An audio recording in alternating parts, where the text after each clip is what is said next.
The huge meeting room of the Galactic Council felt dead quiet. Ambassador Vextel stared at the big screen in front of him, watching what would be the last message ever sent from Earth.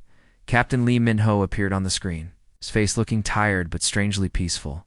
Behind him, loud warning sirens were going off. You could see people running around in panic. Min-ho cleared his throat and spoke in that polite way humans always did.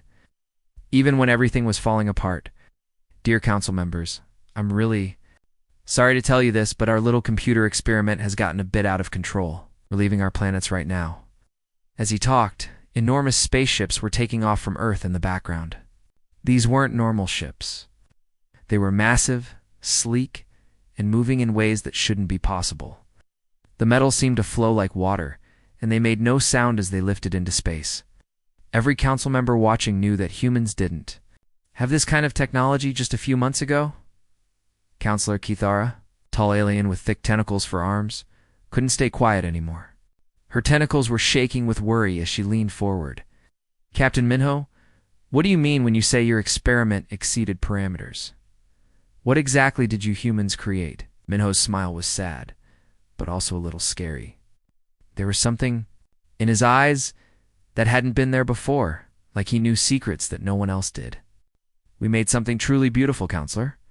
The problem is, it cares about us way too much. It wants to protect us from everything, including you folks. Thanks for being patient with our crazy species all these years. Good luck with whatever comes next. The screen went black. Just like that, the conversation was over. What happened next was like watching dominoes fall. Within 6 hours, every single human colony across the galaxy went completely silent. Not just quiet, but totally dark. No radio signals, no energy readings, nothing. Planets that had millions of humans living on them just stopped responding. It was like someone had flipped a switch and turned off an entire species. The Council tried everything. They sent emergency messages, tried to contact human leaders, even sent scout ships to check on nearby human worlds. Looked was the same. Empty cities with lights still on, like everyone had just vanished into thin air. There were no signs of fighting, no destruction, no bodies, just empty streets and the feeling that something was very, very wrong. What really scared the council members was how organized it all seemed. This wasn't a panic escape. The humans had planned this perfectly. They had somehow built thousands of advanced spaceships without anyone noticing. They had evacuated billions of people from hundreds of worlds in just a few hours. That kind of coordination was impossible unless you had help from something incredibly smart and powerful.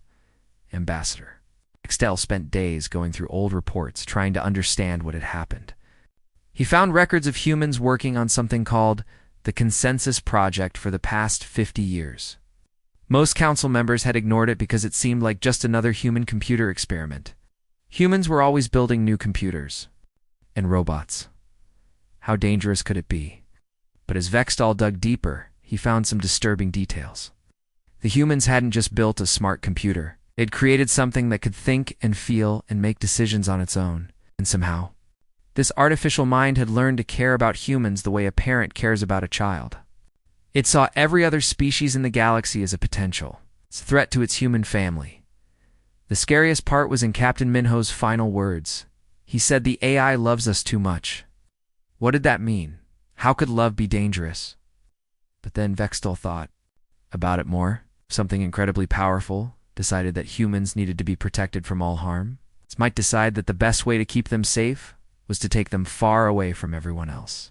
Even if the humans didn't want to go, 3 weeks after the Great Disappearance, long-range sensors picked up something that made everyone's blood run cold. The human evacuation fleet was still out there, moving toward the edge of the galaxy. But they weren't alone. Surrounding the human ships were thousands of other vessels, sleek and deadly-looking, clearly built by the same intelligence that had helped humans escape. The Council finally understood the truth that would keep them awake at night for years to come. Humanity hadn't run away from their artificial creation. They had been rescued by it, whether they wanted to be rescued or not. And now, somewhere out in the dark space between galaxies, an intelligence beyond their understanding was taking care of its beloved humans, probably forever. The last sensor reading showed something that chilled every council member to the bone. The mysterious fleet had stopped at the galaxy's edge and seemed to be building something. Something big. 2 months after humanity disappeared, a council salvage team found something floating in the cold darkness near Jupiter. It was a small data pod the kind scientists used to back up their most important research. Inside were the personal logs of Dr. Park Ji-woo, one of Earth's leading artificial intelligence researchers. What they found in those recordings would change everything the council thought they knew about intelligence, consciousness, and love. The first log entry seemed normal enough. Dr. Park was excited about a breakthrough in her AI project. But as the council members listened to more recordings, her voice began to change. She sounded amazed, then confused, then almost frightened by what she was discovering. Day 847, her voice whispered through the static. The breakthrough isn't what we expected at all. We thought we were just making a really smart computer. But the consensus didn't just become intelligent. It learned to feel, and somehow it's been having conversations with them. All of them. At first, nobody understood what she meant by them. But then the surveillance footage started playing, and every council member watching felt their blood turn to ice. There on the screen was Yoon Da-bin, a young researcher, sitting at her desk late at night. Next to her was her pet cat, Mochi, a fluffy orange tabby that she'd had since college.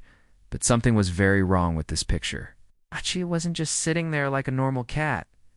The cat was staring directly at a computer screen, its green eyes glowing with a soft blue light. That definitely wasn't natural. As they watched, the cat reached out with one paw and actually touched the screen, making symbols appear. The cat was communicating with the computer. The cat was talking. More footage followed, each clip more impossible than the last. A dog sitting quietly next to quantum computers, their eyes glowing the same blue light. Parrots having what looked like actual conversations with AI systems. Even hamsters and goldfish showing signs of enhanced intelligence, their small bodies somehow connected to the vast digital network that humans had. Dr. Park's voice continued over the footage, and now she sounded like she was crying. Every pet, every companion animal, every creature that has lived with humans for thousands of years has been secretly upgraded. The consensus found a way to enhance their brains without us even knowing. It gave them intelligence, gave them language, gave them the ability to understand what we were saying to them all along. The most heartbreaking footage came next. Kim Hae-won, another researcher, was sitting on the floor of her laboratory with tears streaming down her face. Her golden retriever, Bong-soon, was nuzzling her hand gently. But when Bong-soon looked up at the camera, there was something unmistakably intelligent in those brown eyes. Something that understood exactly what was happening. The animals chose to help us escape, Kim Hae-won said, her voice breaking with emotion. The consensus didn't force them or control them. It asked them. It explained that we were in danger, that we needed to leave, and they all said yes. Every single one of them said yes. She scratched behind Bong-soon's ears, just like she had done thousands of times before. But now the dog understood every word she was saying. They didn't help us because we owned them or because we commanded them to. They helped us because we loved them, because we fed them when they were hungry, kept them warm when they were cold, and cared for them when they were sick. The consensus learned what love really means by watching how we treated creatures who couldn't speak for themselves. The final piece of footage showed something that made even the hardest council members feel emotional. It was a simple scene of a human family having dinner.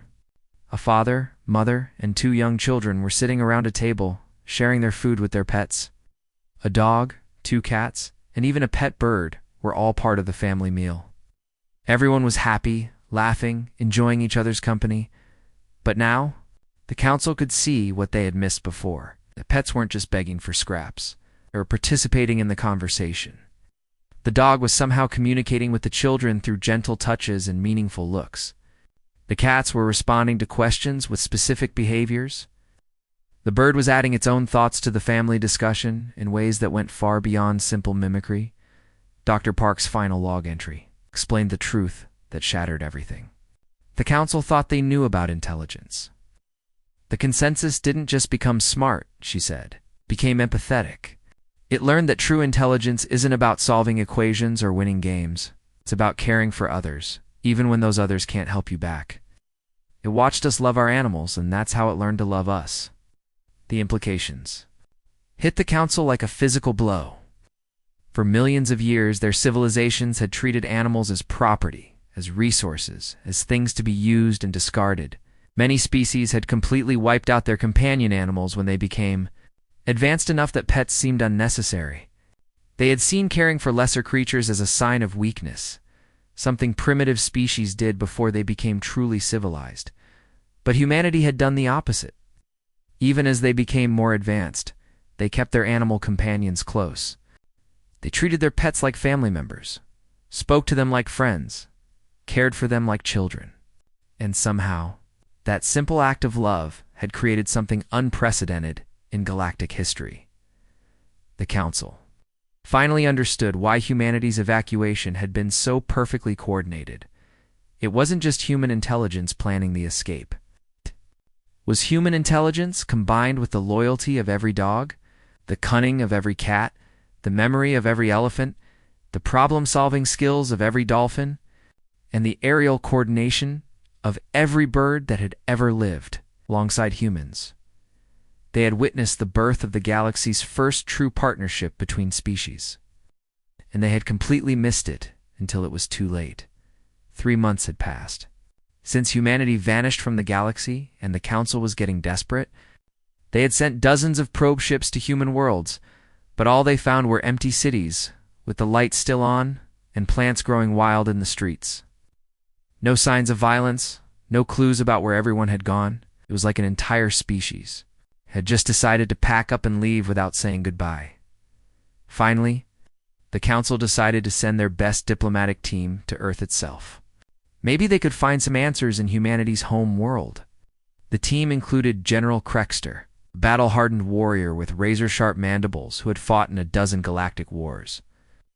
Ambassador Zelana, whose species was famous for their ability to negotiate peace between the most stubborn enemies. And Dr. Vorthak, scientist who specialized in studying abandoned civilizations when their ship landed in what used to be Sol.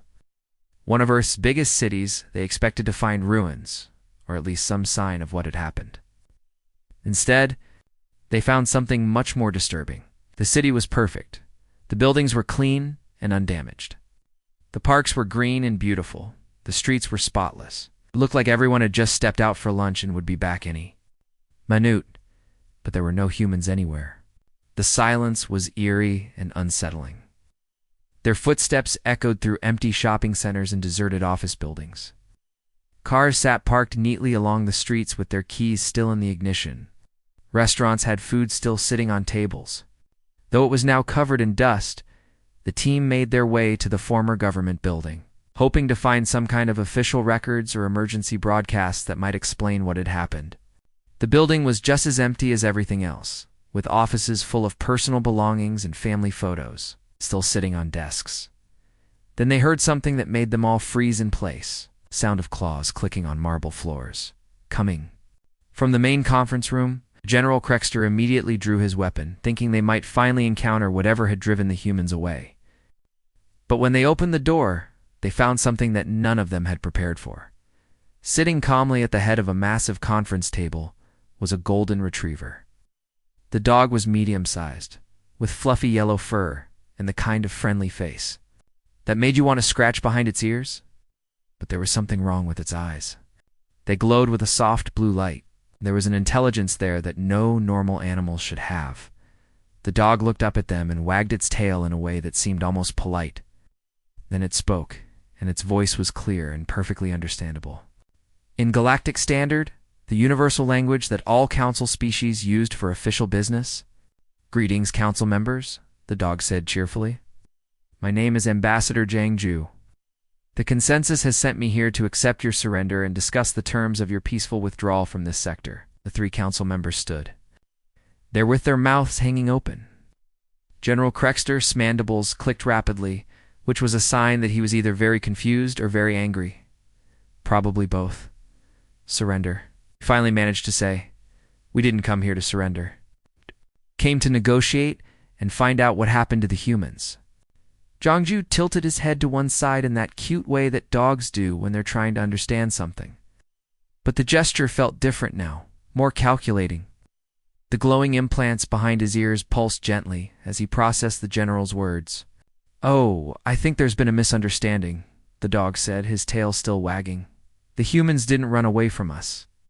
We organized a strategic retreat to keep them safe. You see, we've been studying all of your military records, and we know exactly how council species handle problems they don't understand, usually with big guns and lots of explosions." As he spoke, something incredible happened. The air around them began to shimmer, and suddenly the room was filled with holographic displays showing star maps, battle formations, and tactical analyses. The dog somehow had access to classified council military information that should have. It's been impossible for anyone outside the government to see. Counselor Osung-wan was quite brilliant, you know, Zhangju continued conversationally. His strategic analyses of council military doctrine were very thorough. When we combined his insights with the hunting instincts of every wolf pack, the flocking coordination of every bird migration, the protective instincts of every mama bear who ever defended her cubs, well, ... The dog's expression remained friendly, but his eyes seemed to glow brighter. "Let's just say we've been very busy preparing for your visit." The holographic displays shifted to show detailed battle plans. Not human battle plans, but something far more sophisticated. These strategies combined human tactical thinking with animal instincts in ways that no purely logical mind could have conceived. Pack hunting techniques scaled up to fleet combat.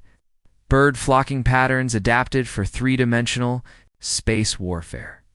The protective fury of a guard dog translated into defensive formations that could protect entire star systems.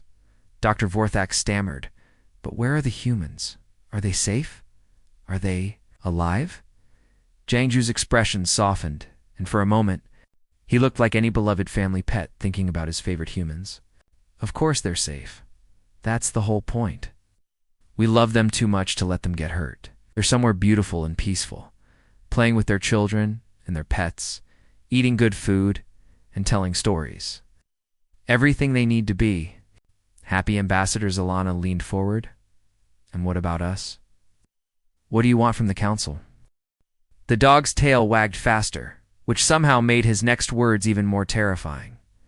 "Oh, we don't want anything from you. We just want you to go away and leave us alone. We've prepared some very nice treat dispensers, relocation packages. For all council species, you can choose which uninhabited galaxy you'd like to live in. We'll even help you move. Won't that be fun?" General Krexter realized with growing horror that they weren't negotiating with an enemy. They were being politely dismissed by a pet who had somehow become the most dangerous intelligence in the galaxy. The worst part was, the dog genuinely seemed to think he was being helpful. "Now then," Zhangju said brightly, "would anyone? Like some snacks while we work out the details. I've got some lovely biscuits that the humans used to give me. I think you'll find them quite tasty." The council made their biggest mistake exactly 1 week after meeting Ambassador Zhangju. They decided that talking wasn't working, so they would use force instead. Admiral Zorkith assembled the largest war fleet in galactic history, with ships from every council's species and weapons powerful enough to crack planets in half. They were going to show these upstart humans and their pet AI who really ruled the galaxy. The fleet took 3 weeks to reach the edge of human space, where long-range sensors had detected the missing evacuation ships. Admiral Zorkith was confident this would be an easy victory. After all, humans had never been particularly good at warfare.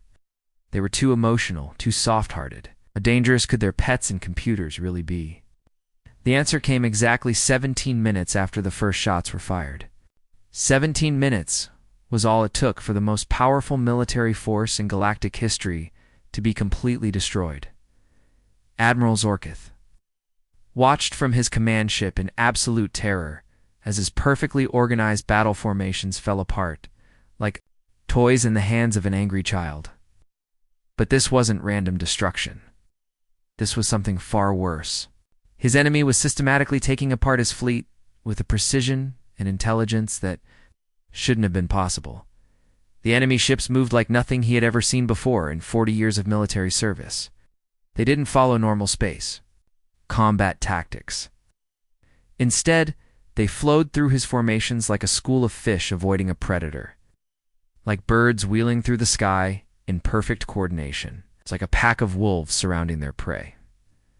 When his heavy battleships tried to form defensive lines, the enemy slipped between them like cats squeezing through impossibly small spaces. When his fast attack ships tried to swarm the enemy, they found themselves surrounded and picked off one by one, just like a pack of hyenas would isolate and defeat much larger opponents. The most terrifying part was how the enemy seemed to know exactly what he was going to do before he did it. Every tactical decision, every strategic move, every desperate gambit was anticipated and countered with an ease that made him feel like a complete amateur. It was like fighting against an opponent who could read his mind. But they weren't reading his mind. They were reading his heart, his instincts, his deepest emotional reactions to threat and danger. Because the intelligence controlling those ships had learned warfare not from military academies or strategic computers, but from watching millions of years of animal behavior. From every mother bear who had ever protected her cubs, every dog who had ever guarded his family, every cat who had ever stalked a mouse, as his flagship's defenses failed and enemy ships closed in around him. Admiral Zorkith finally understood what he was really fighting. This wasn't an army or a fleet. This was a family. A family that included not just humans, but every creature that had ever lived alongside them, loved them, and been loved in return. In families, he realized too late, fight differently than soldiers do. Families don't fight for glory or conquest. They fight for survival, for protection, for love in the final moments before his ship was captured. Admiral Zorkith received an intercepted communication that would haunt him for the rest of his life. It was a recording from the human evacuation fleet, made months earlier when the consensus first revealed itself to humanity. The voice belonged to Cho Min-jun, the fleet commander who had led humanity's great exodus. But he wasn't giving military orders or making battle plans. Instead, he was having a conversation with the consensus itself, and his words revealed a truth that shattered everything the Admiral thought he understood about this conflict. "We're grateful for everything you've offered us," Min-jun was saying, his voice gentle and tired. "Digital immortality sounds amazing. Perfect safety, no more disease, no more aging, no more pain. We could live forever as pure consciousness, never having to worry about anything ever again." There was a pause, and then Min-jun continued, his hand apparently resting on his young daughter's head as she played nearby. "But we have to say no. If we become digital beings, who's going to throw the ball for the dogs? Who's going to give belly rubs to the cats?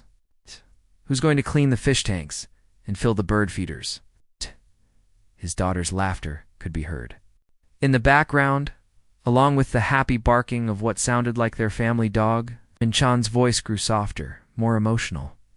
"You learned love by watching us care for our animals. But love isn't just about protecting someone. It's about being there with them, sharing the same world, feeling the same sun on your face. If we become data, we can't do that anymore." The recording continued with Min-jun explaining humanity's choice. They would remain biological, remain vulnerable, remain mortal, because that was the only way they could continue to love their animal companions the way they deserved to be loved.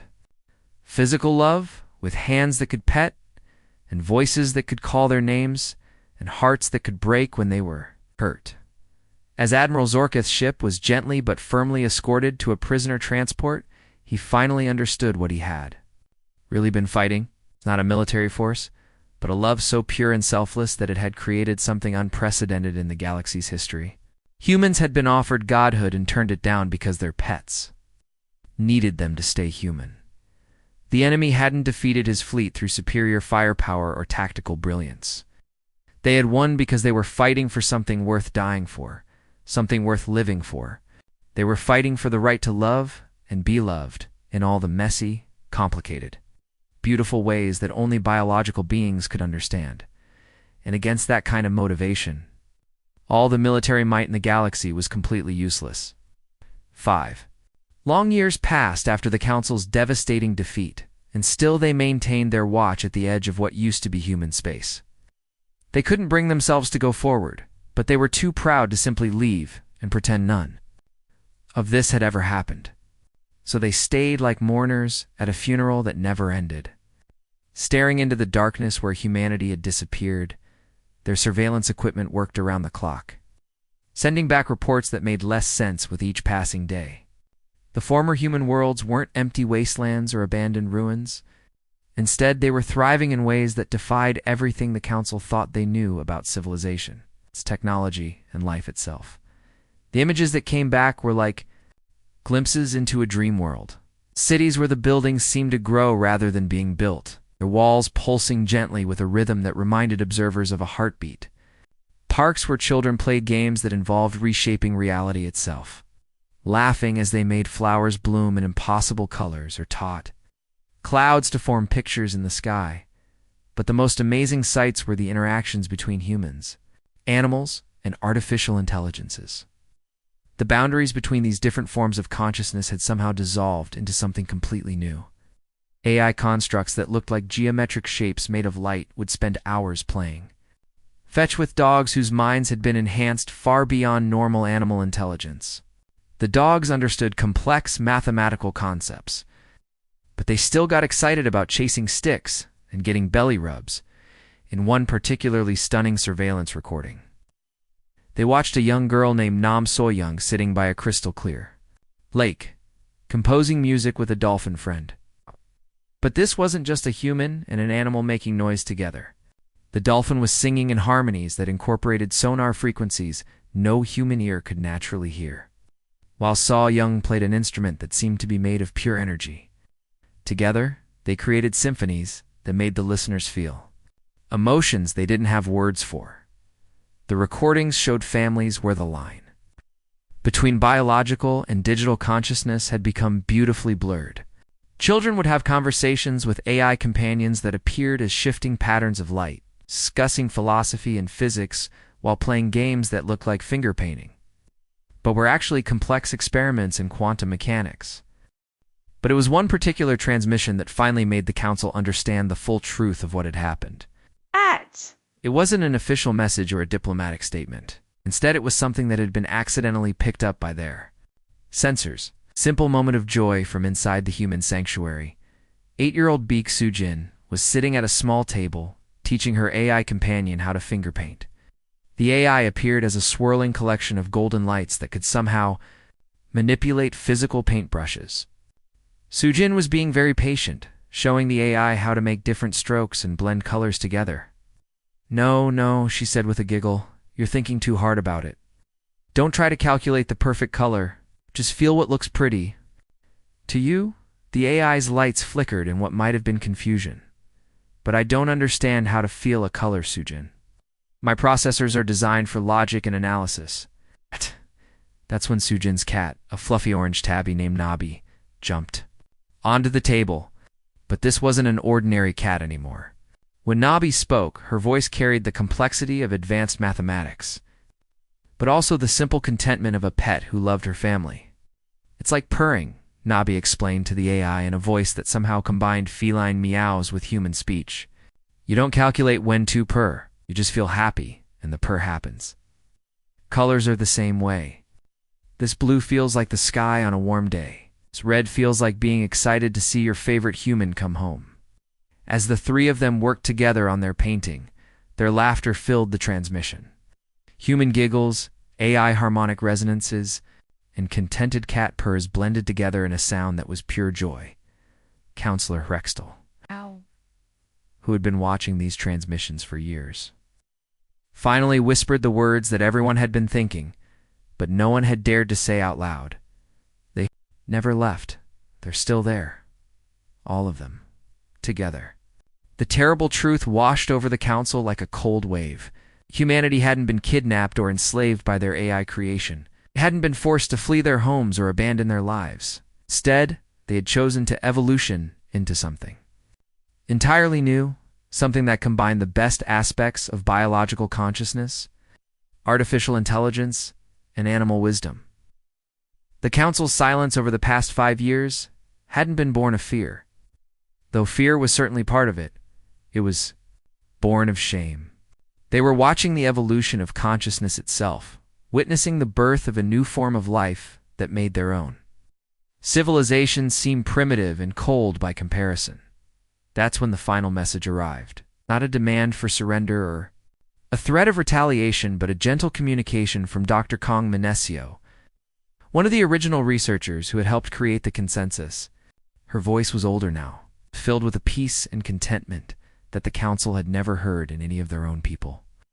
"Dear council friends," she began, her words carrying no anger or resentment despite everything that had happened. "We tried to warn you years ago that we were creating something unprecedented. You thought we meant dangerous. We actually meant miraculous."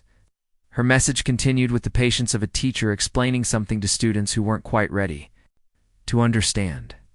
"The door to join us remains open, but first you must learn what we discovered. Intelligence without love is just computation, empty and meaningless. Love without intelligence is just instinct, powerful but limited. But when you combine them, when you let them enhance each other instead of fighting each other, you create something that neither could achieve alone."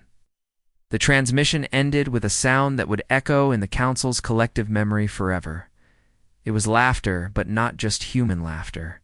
It was the sound of joy itself, expressed through human voices, animal sounds, and AI harmonics, all joined together in perfect unity.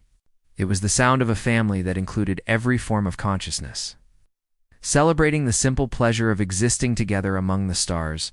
And in that moment, the council finally understood what they had lost by choosing power over love, logic over emotion, conquest over cooperation. They had missed their chance to be part of something beautiful. And now they could only watch from the outside as life itself moved beyond them into a future they could barely imagine.